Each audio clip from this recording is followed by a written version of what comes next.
자, 오늘은 마태복음 22장을 읽었습니다. 자, 22장에 이제 비유에 천국에 대한 비유에 대해서 말씀하셨고, 그리고 이제 바리새인과 사두개인들 어떻게 하면 예수님을 잡아서 죽일까라고 하는 거기에 관심과 초점을 가져온 사람들이 와서 예수님에게 질문한 그런 것들에 대하여 대답하고 있는 예수님의 모습을 볼 수가 있어요.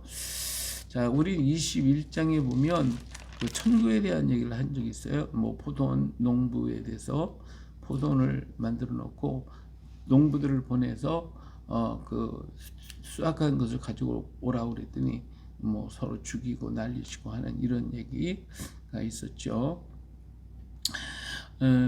또 두 아들에게 포도원에 들어가 일하라 그랬더니 맏아들은 가겠습니다 하고 안 갔고, 둘째 아들은 안 가겠습니다 하고 가고 했던 그런 이야기. 그러니까 천국에 관한 말씀을 이렇게 정리를 하시면서 얘기를 하셨는데, 이번엔 다시 천국에 대한 얘기를 하셨어요. 자, 천국은 마치 자기 아들을 위해 혼인잔치를 베푸는 어떤 임금 같다. 이제 아들의 혼인잔치를 예비했다 하면, 이 아들의 혼인잔치는 뭐예요? 예수님의 혼인잔치. 우리 천년왕국 때 우리 혼인잔치가 일어나죠. 공중 혼인잔치, 이 땅에서 혼인잔치, 이 공중의 혼인잔치가 이루어지고 그 다음 이 땅에 천년왕국이 이루어진단 말이에요. 그래서 그것은 이제 우리 예수님과 우리 성도들의 혼인잔치가 이루어지고, 그 혼인잔치는 그들의 천년 동안 이 땅에서 삶의 생활을 얘기해 주기, 왕의 왕으로 임하시고 순교자들이 왕으로 임해서 같이 이 천년 동안을 마귀가 없는 세상, 사탄의 권세가 없는, 유혹과 미혹이 없는, 인간의 욕심이 사라진 그 상태 속에서 천년 동안을 행복하게 살게 되는 그 주님과의 정말 꿀과 같은 생활을 하는 천년의 삶이 펼쳐지게 되어지는 것이죠. 바로 그 천년왕국, 또 우리 그 혼인잔치, 주님과의 혼인잔치에 대해서 예수님께서 비유로 얘기했어요. 자, 이 혼인잔치를 하기 위해서 사람들을 하나님께서 그 좀 주인이 이제 다 보냈어. 임금이 다 사람들 보내서 다 오라고 그랬습니다. 아마 이제 임금님은 다 그래도 좀 지위가 임금이니까, 왕이니까 그래도 좀 지위가 있고 힘이 있고 알고 똑똑하고 그런 사람들, 귀족들, 이런 사람을 다 불렀겠죠. 뭐 백성들의 대표자들, 이런 사람들 다 불렀겠죠. 혼인잔치니까 임금이었고, 그러니까 그런 사람 다 불렀는데, 그 사람들이 뭐라고 그러니까 뭐라고 그랬어요. 아이고 나는 뭐 밭으로, 나는 뭐 자기는 사업하러 뭐 여러 모양으로 막 이 자기 핑계를 대고, 어떤 사람은 심지어 그 종들까지도 죽이는 이러한 일들을 하더라 그거예요. 임금이 이 소식을 들을 때 당신의 나라 안에 있는 당신의 백성들이 이렇게 못된 짓을 하고 임금을 무시해버리고, 또 임금이 보낸 사자들을 모욕하고 죽이고 하는 이 모습을 보고 얼마나 마음이 아프셨겠어요. 그러기 때문에 군사들을 보내서 그들을 다 멸해버리고 그 동네 불살을 없애버렸다고 그랬어요. 자, 이 얘기가 뭡니까? 우리 하나님께서 우리 천년왕국에 우리 다시 재림하실 예수님 혼인잔치에 참석하게 하기 위해서 선지자들을 보낸 거잖아요. 구원받아서 하나님의 나라에 들어가기 위해서 다 선지자들을 보내고 종들을 보내서 이렇게 했더니 어디 있어요? 안 들어. 그리고 오히려 뭐 선지자들 때려 죽이고 그냥 못된 짓을 다 했다 이 말이에요. 듣지도 않고 죽이고 세리요한 같이 막 죽이고 막 이런 일을 했어요. 그러니까 우리 하나님이 어떻게 했어요? 속이 상하잖아요. 그렇기 때문에 군사들을 보내서 전부 다 멸했어요. 과거에는 이 북쪽 이스라엘을 720년, 주전 720년에 아수르로 망하게 하고, 남쪽 유다는 또 586년에 바빌론에 의해서 망하게 하고, 이스라엘 민족들 다시 회복하게 돌아왔는데 말 안 들으니까 예수님 십자가에 막 죽이고, 이런 일이 이렇게 하니까 어때? 주 70년에 완전히 망해요. 세계 다 흩어버렸잖아요. 이 말씀 그대로 다 이루어진 거예요. 다 이루어진 거예요. 전부 흩어버렸어요. 자, 그러면서 뭐라고 그러냐? 임금 종들에게 말해 혼인잔치는 준비되었으나 청한 사람들이 합당하지 않구나. 그러니까 네 거리길에 가서 사람을 만나는 다 데리고 와라 그랬어요.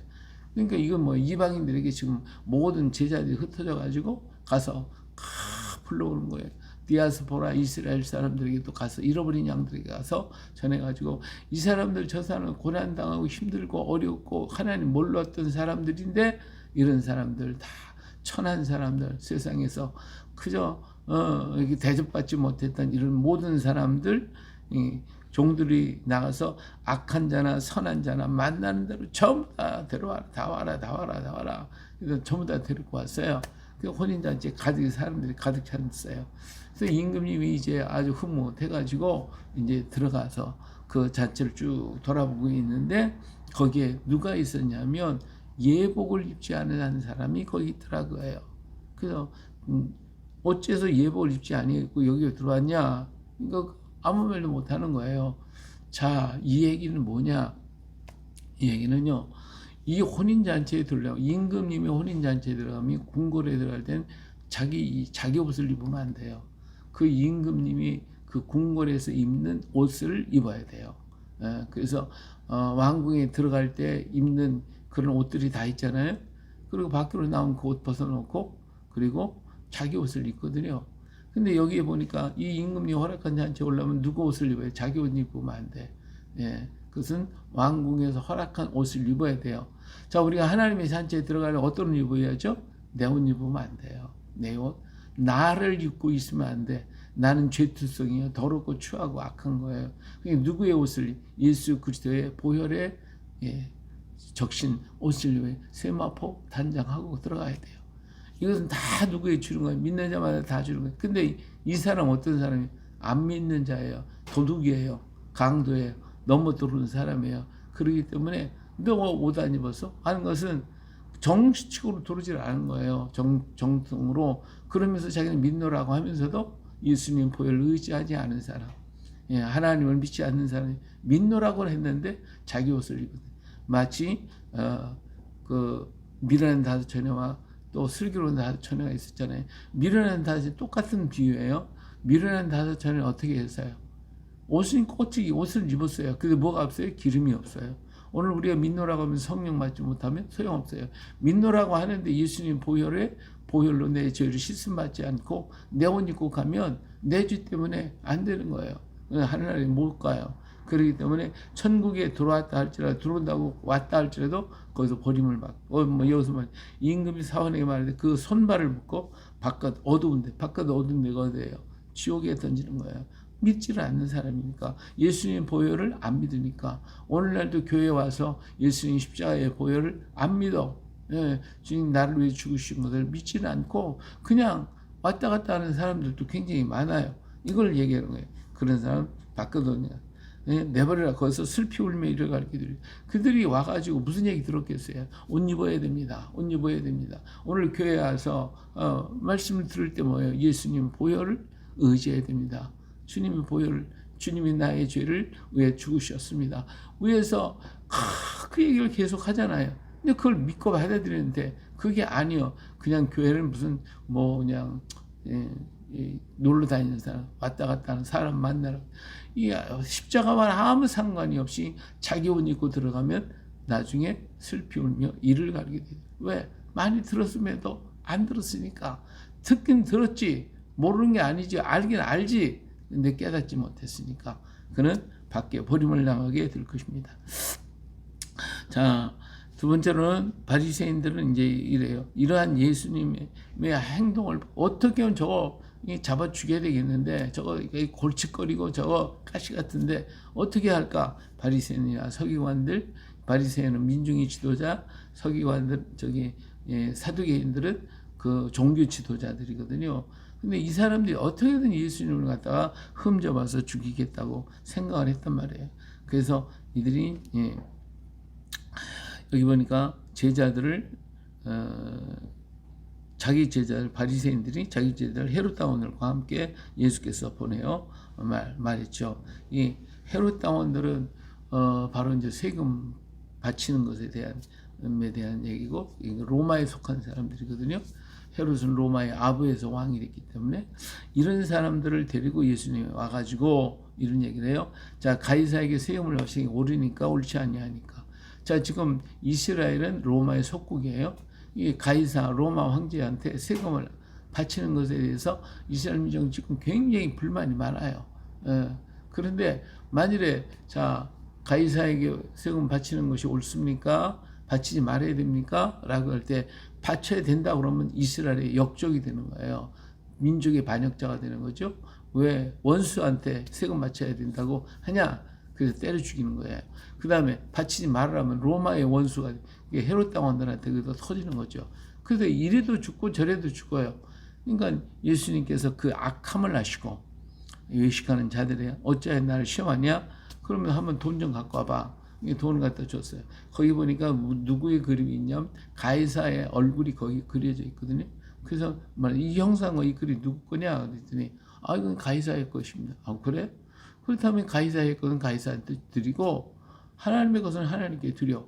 자, 여기에 대해서 누가 뭐라고 하겠어요? 자, 가이사의 것은 가이사에게 줘야 되는 거 합당한 거고 하나님께 드리는 거 합당한 게 하나님께 드려야 되는데 이 사람들은 하나님께 드린다고 하면서도 다 떼쳐먹고 안 드린 경우가 얼마나 많아요. 그러니까 이게 찔림이 되는 거예요. 오히려. 그리고 가이사에게 세금 바치면 지네들이 떠들었지 누가 뭐라고 그랬어요?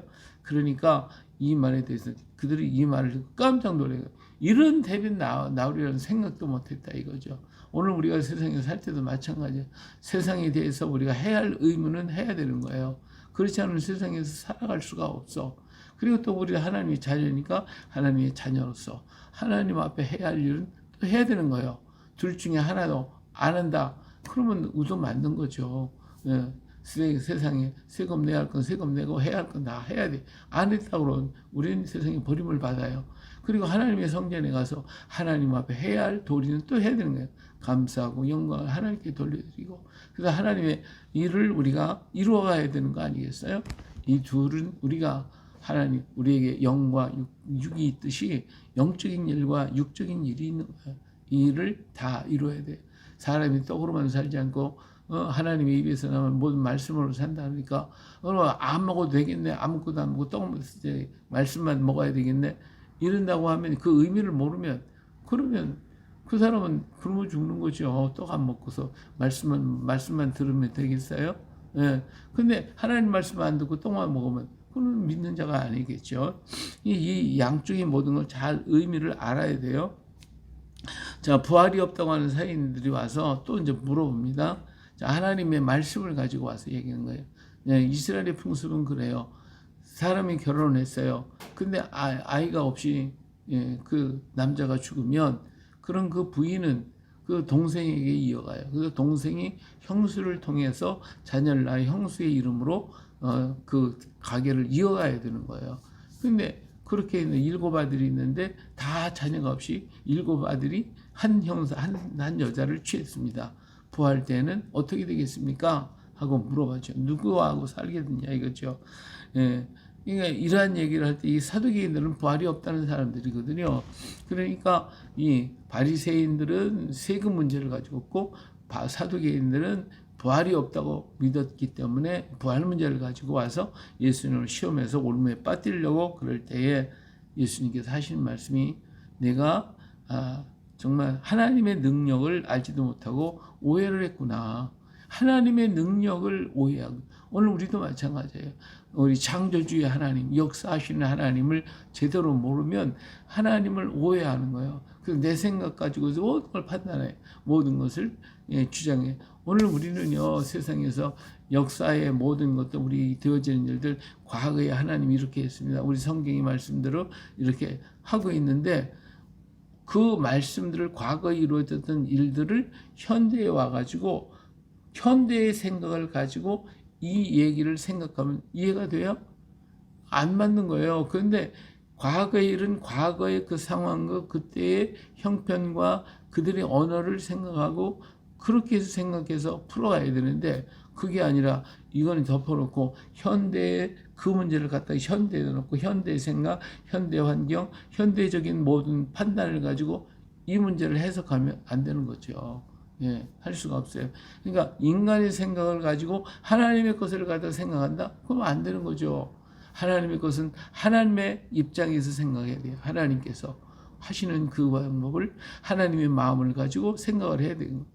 그리고 현실적으로 나의 것은 나의 문제고 하나님의 문제는 하나님의 생각 속에서 해야 되는 거예요. 그렇기 때문에 그런데 이 사람들이 오해를 하나님의 말씀을 내 육신적인 생각으로 생각하고 판단하면 문제가 풀어지질 않죠. 그렇기 때문에 너희가 오해를 했구나. 그래서 오늘 우리가 하나님 말씀 오해하지 말고 주님께서 이렇게 말씀하셨구나. 우리는 그저 믿을 것밖에 없는 거예요. 그거 가지고 판단을 이렇다 저렇다 옳다 그렇다 할 자격이 없어요. 하나님 모든 것을 아시고 능력자이시고 천지 만물을 창조하신 하나님, 나의 속생각까지 우리의 모든 것을 다 알고 계시는 하나님 앞에 내가 잘했느니 못했느니 옳으니 그러니 따지겠어요? 할 수가 없는 거예요. 오직 우리는 아멘밖에 없어요. 할렐루야, 주여 믿습니다. 아멘. 예, 이렇게 믿음이 있는 사람이 되어야 됩니다. 자, 사두개인들도 바리새인들도 말을 못하게 됐죠. 사두개인들도 말을 못하게 됐죠. 그랬더니 이번에 이제 율법사가 와서 예수님에게 와서 물어봤어요. 자, 예, 십계명 중 계명 중에 누가 제일 어떤 계명이 큽니까? 예수님께서 내 마음을 다하고 목숨을 다해 뜻을 다해 주 너의 하나님을 사랑하라. 두 번째는 내 이웃을 네 몸과 같이 내 자신과 같이 사랑하라. 이것이 율법과 선지자의 강령이다. 이렇게 얘기하니까 자기 생각 그 이상으로 분명하게 요약해서 말씀하시는 이 예수님의 말씀 부인하지도 않고 그렇다고 뭐 예수님 딴생 말씀하시지 않고 이걸 딱 요약해가 한마디로 하나님 사랑하고 이웃 사랑해라 딱 얘기하니까 뭐 할 말이 있어야죠. 그래서 더 이상 얘기를 못하고 있을 때 예수님 오히려 공격을 하셔요. 공격하시면 뭐라냐면 그 사람 바리새인들과 뭐 사이에 하여튼 여기 있는 사람 바리새인들이 모였을 때 예수께서 그들에게 물으시되 자 너희가 그리스도에 대해서 얘기해. 그리스도가 누구의 자손이냐. 그때 다윗의 자손입니다. 다윗의 왕의 후손으로 온다고 그랬으니까 예수님께서 그래 그러면 다윗이 성령의 감동을 받아가지고 그리스도를 향하여 주라 이렇게 주님하고 얘기했는데 주께서 내 주께 이르시되 내가 내 원수를 내 발 아래 둘 때까지 내 우편에 앉았으라 하였도다. 자 주께서 하나님을 가리키거든 내 주께 그 바로 그리스도에 대해서 얘기죠. 자 그러니까 하나님께서 내 주께 예수님 그 다윗의 후손이라고 자기 말하는 예수님을 향하여 그 사람은 예수님을 안 하지만 그리스도를 향하여 주라고 불렀잖아요. 그래서 내 원수를 내 발 아래 들 때까지 내 앞에 앉으라 했는데 다윗이 그리스도를 주라고 칭했으니 아니 자기 자손 보고 주라고 하겠냐? 어떻게 주라고 하냐? 좀 대답 좀 해봐. 그럼 다윗의 자손이 맞아? 이 얘기는 뭐예요? 그리스도는 원래부터 계신 분이잖아요. 그러니까 다윗의 육신을 통하여 다윗의 자손으로 오신 것은 맞아요. 그러나 자손이 아니에요. 원래부터 또 계셨던 분이시지. 그러니까 다윗이 주라고 부를 수밖에 없잖아요. 근데 이걸 갖다가 풀 수가 없는 거거든요. 이 사람들이 생각한 바리새인들은 그저 다윗의 자손이라 막연하게 육신적인 것만 생각했지 영적인 것 본래부터는 하나님이심을 그들은 깨닫지 못했다 하는 것이죠. 오늘 우리가 이렇게 오해하는 게 너무 많아요. 하나님 말씀에 대해서 제대로 이해하지 못하고 깨닫지 못하는 게 너무 많거든요. 이런 문제를 우리는 어떻게 해요? 오직 우리는 아무것도 모르니까 그저 주의 말씀을 100% 아멘 하는 것밖에 없어요. 더 이상 뭐 다른 얘기가 없어요. 그리고 하나님 앞에 내가 모르니까 알게 하옵소서, 깨닫게 하옵소서. 성령께서 오셔서 하나님이 깊은 것까지도 가르쳐 주 지혜와 명철함을 주신다고 말씀했으니까 오늘 우리가 그것을 깨닫고 하나님께 기도한 것밖에 없어요. 내 백성 지혜가 없어서 지식이 없어서 망한다고 그랬어요. 하나님을 아는 지식이 우리가 점점 자라야 돼요. 우리의 삶이 성장할수록 하나님 말씀이 자꾸 자라서 내 안에 충만하게 될 때 내가 입으로는 어떻게 그 문제를 풀어 말할 수는 없어도 내 영혼은 그것을 믿고 기뻐하고 즐거워하게 되는 거예요. 이게 하나님의 진리예요. 하나님의 놀라운 역사예요. 우리 하나님이 오늘 또 창조주의 하나님으로 나와 동행하시며 나와 함께 걸어가신 그 일을 원하시는 하나님의 그 놀라운 그 은혜와 그 사랑을 우리가 깨닫고 주님의 마음에 합당한 자가 되고 주님의 뜻을 이루어가는 자가 되지 않겠습니까? 이것은 오직 아멘밖에 없어요. 주의 말씀에 아멘 옳습니다. 나로 하여금 그것을 깨달을 수 있는 지혜를 주시고 하나님의 총명을 우리에게 허락해 주시옵소서. 그리고 우리는 그래서 그 뜻대로 우리 걸어가며 즐거워할 수 있는 저희가 되게 하옵소서. 우리는 그렇게 기도할 것밖에 없어요. 그래요. 오늘 하루도 주님 말씀 탁 붙잡고 주님과 동행하는, 그래서 다시 오실 예수님 혼인잔치에 참석할 때 오늘 내 옷인가? 내가 입는 옷이 내 옷을 입고 있나? 아니면 예수님 주인 세마포를 입고 있는가? 우리 한번 생각해 보면서 하나님, 내 몸이 또 더러워졌으니 하나님 주의 보혈로 내가 씻기로 하니, 그것도 더러워졌으면 그 옷이 더러워져 어떻게 보혈 샘에 가서 또 씻어야지, 빨아야죠. 그래서 내 옷 입고 주가에 가는 게 아니라 주께서 주신 그 세마포 옷 입고 주님 만지하기 위해서 우리가 모든 것 미라는 다섯 처녀처럼 기름 준비하지 못하는 자가 되지 말고 기름 준비하고, 그래서 기다리면서 주님 앙망하는 오늘 하루가 되어 주시기를 예수님의 이름으로 축복합니다. 할렐루야.